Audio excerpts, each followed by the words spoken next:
Hello, welcome to another Cardboard Gamers video. This will be a review and a component and gameplay of Set a Watch, published by Rock Manor Games, designed by Todd Walsh and Mike Nade.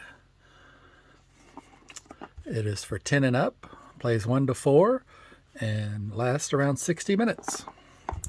This is the Deluxe Kickstarter edition. When I saw this game on Kickstarter, I saw that it was fantasy and dice placement, and I just said, oh, I have to have that. So I got it. This is the inside. I think this would be the box that you would normally see at retail. Very nice cover showing the heroes standing around the campfire, waiting for oncoming enemies in the background. And this, of course, of this back. The concept of this game, the theme is that the kingdom's in danger. You have defeated a big bad called the Unhallowed, but he is coming back to life because his followers are going to bring him back to life. So you have set out to stop them or defeat him. And the way you do that is travel through 9 locations and defeat all of them and finally get to the 9th location and defeat the horde and win the game and save the kingdom. As you can see, it opens up. It has a magnetic lock lid. This will be your player board for the camp area. Inside, we have lots of dice. These are deluxe Kickstarter components.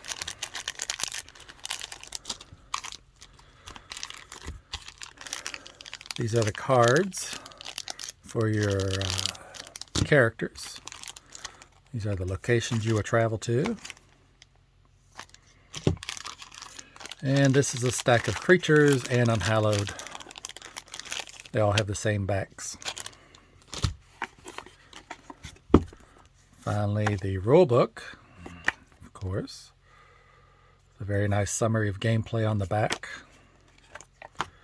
And the character cards. We have a warrior, a wizard, a ranger, a cleric, a rogue, a knight, and a beastmaster. I'm not sure if any of these are Kickstarter exclusives. So if you buy the retail, it may vary some bit. I also have some promos mixed in here from not only if there were any Kickstarter exclusives, plus from the Few and the Cursed board game. They offered some promo expansions for this. So I'm going to set up the game, and then I will explain setup, and then we'll get into some gameplay and my thoughts. So as you can see, here we have the setup. We have the camp, the 4 characters you will choose. So at the beginning of the game, you choose 4 characters. There's always 4 characters in the game, no matter how many players there are, and how you play those should be pretty obvious. The only problem is with 3 players,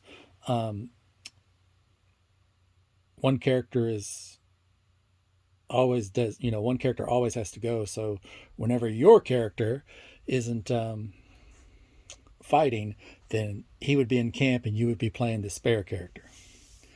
So each character gets a set of dice. They get a set of 3 ability cards. At the beginning of the game, you would randomize their cards. You would have 5, but you would just randomize them, and you would choose 3 from you would randomly choose 3 from the 5, and then randomly choose 1 to flip over. And that was how the characters would be set up. Here you would have their name, the type of dice they use, either 6 or 8-siders, their abilities, and this is if they're in camp. Each character has a special action that they can only use in camp. Note that when an ability is exhausted, it cannot be used. You would have to take a heal action to refresh it. Also, you would set up a location deck of 9 locations. They are all randomized. None of them are good. You put the good ones in the spare deck, the unused locations, and then you can choose your final destination. So here we have the Cursed Cathedral. This designated, it would be a final location. And you will know what you're building up for based on the effects of the cards. Some other examples would be the Goblin Caves, the Ruined Gate, Cliff Watch, Fetid Swamp, Sea Fortress. As you can see, there are just a lot of locations. This is the effect they have on your fire level. This is how many monsters you bring out. And this is any effect they may have. And as I said, these would go in the unused locations. You would also set up a deck of 30 cards. Interspersed throughout them are these summon cards, which you can set the difficulty of the game. They all vary a little. Don't assume that every summon card is the same. But essentially, they will manipulate the creatures or bring extra unhallowed out somewhere, increase the horde. That's essentially what they do.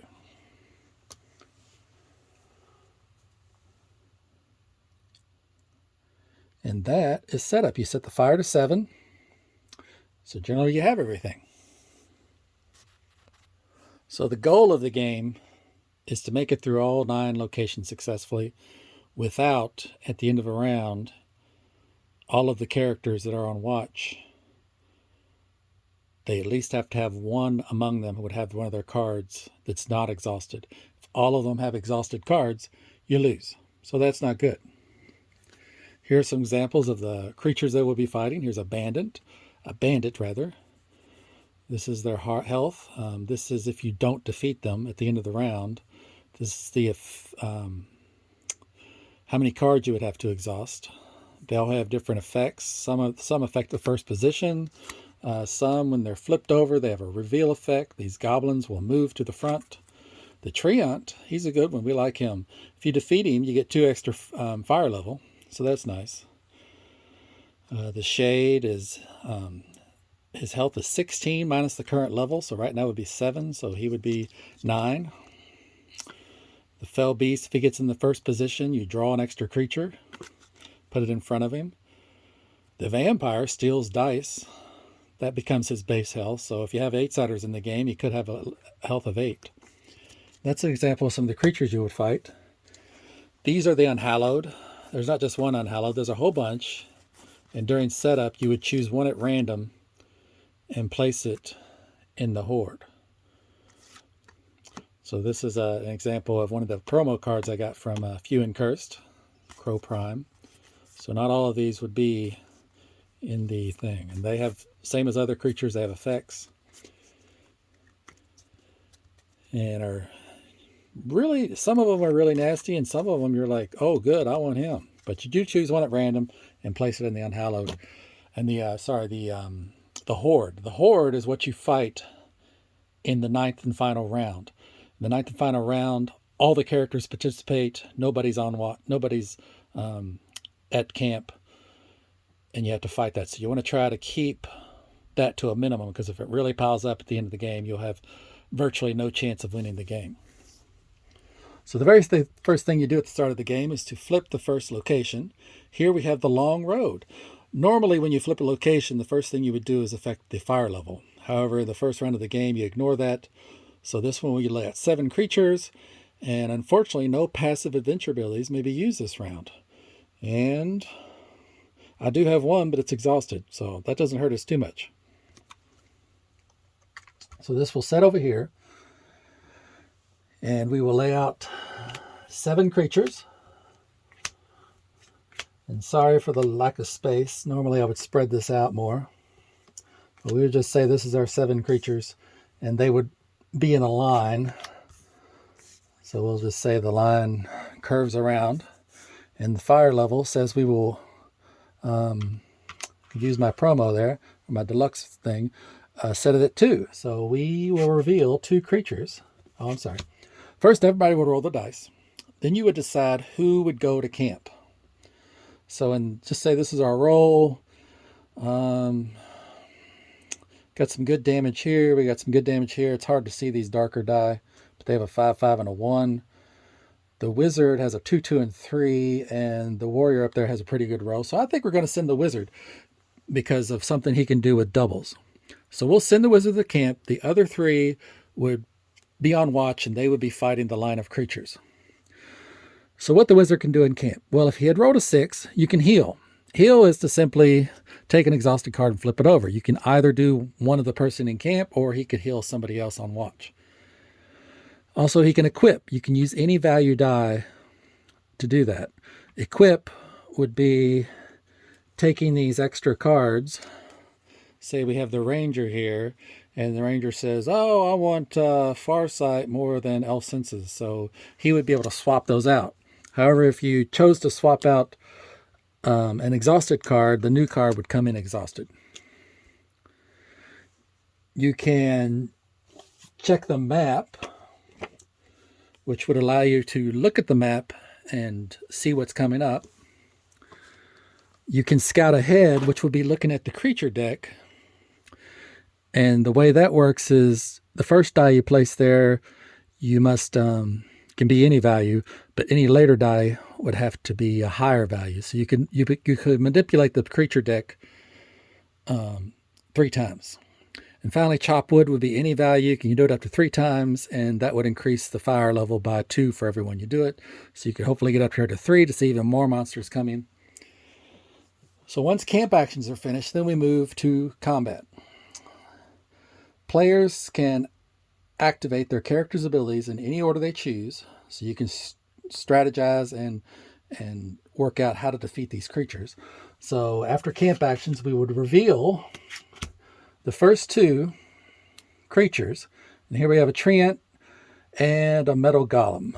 So we already know about the treant. The metal goblin, no direct attacks can be assigned to creatures in the line behind him. So if he moves up to the front line, he's going to protect whoever else you see. And what direct attacks are is you can take a die and just use its value and assign it to a creature. However, some characters are melee, designated by the crossed swords, and some are range, designated by the bow. So the rogue could not attack the metal golem because he does not have range. However, the ranger could. He could shoot the metal golem and take him out.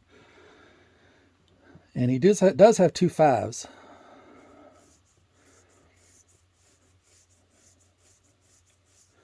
So, but that would be kind of a waste. So you might have to coordinate with another ranged character, such as the wizard, and perhaps assign a 5 and assign a 2 and take out the metal golem. Once you do take out a creature, if they have any defeated effects, you do those, and the line moves up and reveal the next creature. That's a bear. Not too bad. I am very sorry. I need to go back to the camp. I did forget something very important. The reason we sent the wizard is because he had a pair of 2s. And you can do these rune effects at camp, which are very effective. You really want those.